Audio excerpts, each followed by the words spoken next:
The Super Bowl just ended, and you might think that means football is over, but no, football is never over. Now it's time to hyperfixate on your favorite team's spring football practices and spring game. In honor of that, we're going to go over the 5 college football spring games I'm looking forward to the most, starting with Ohio State. This one is interesting for a multitude of reasons. They just won the national championship. They're replacing both coordinators. They're replacing 3/4 of their starters, and to be honest, I'm a Michigan fan, so I'm going to hate watch regardless. They're losing a ton of guys on defense. My assumption is they'll be fine because they recruit at a really high level. However, the question mark is going to be quarterback and what does Julian Sayin look like?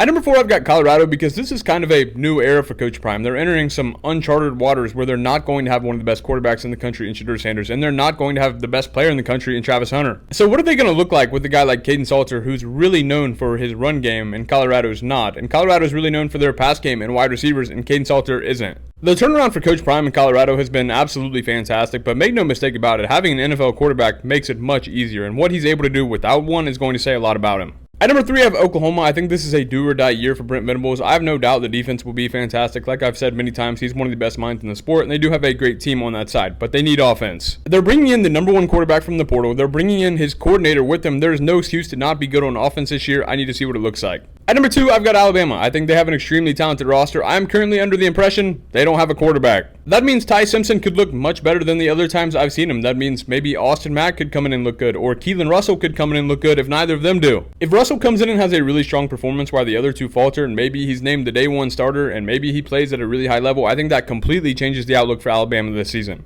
And at number 1, I already told you I'm a Michigan fan. Why would I be more excited for any other spring game other than Michigan? The defense, I'm going to go out on a limb, and I'm going to assume they're good because I saw what they did to Alabama. I saw what they did to Ohio State. Most of the guys that played in that Alabama game are coming back. The offense is going to be what I'm dying to see. I want to see some of these transfer receivers. I want to see Justin Haynes and Jordan Marshall. I want to see Bryce Underwood and Mikey Keene. No offense at all to Mikey Keene because I think he's serviceable. I think he's a gigantic improvement from what they had last year. I think he can get the job done, but I'm hoping Bryce Underwood comes in and takes the reins from the jump. So these are the spring games I'm the most excited for. Let me know which ones you are the most excited for and why in the comments, and follow me for more college football content.